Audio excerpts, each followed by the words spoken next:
आज एक बड़ा ही अहम सवाल पूछा गया है कि ये जो दुकानदार बेनज़ीर इनकम सपोर्ट की सर्विस मुहैया कर रहे हैं, ख़वातीन को पैसे दे रहे हैं और इसके बदले इजाफ़ी कमीशन वसूल करते हैं, यानी 1000 लेते हैं या 500 या इससे कम या ज़्यादा लेते हैं, क्या ये जायज़ है या नाजायज़ है?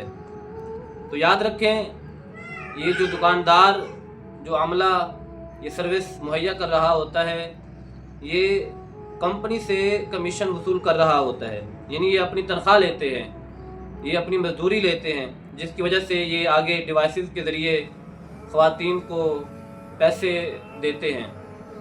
तो अब मसला ये है कि ये जो कमीशन वसूल करते हैं ये जायज़ है या नहीं। तो याद रखें, बड़ा आसान सा मसला है। जबकि दुकानदार अपनी तनख्वाह ले रहा है एक इदारे से, एक कंपनी से वो अपनी तनख्वाह भी ले रहा है, लेकिन इसके बावजूद वो जब औरतों को पैसे देता है निकाल के, तो इससे वो इजाफी कमीशन वसूल करता है। तो ये उस दुकानदार के लिए हराम है और नाजायज़ है, क्योंकि ये उसके लिए एक इजाफी कमीशन है।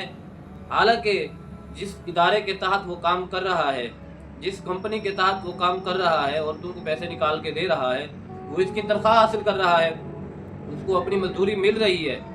इसके बावजूद अगर वो पैसे वसूल करता है, इजाफी कमीशन हासिल करता है, चाहे वो 10 रुपए ही क्यों ना हो, तो ये उस दुकानदार के लिए हराम है।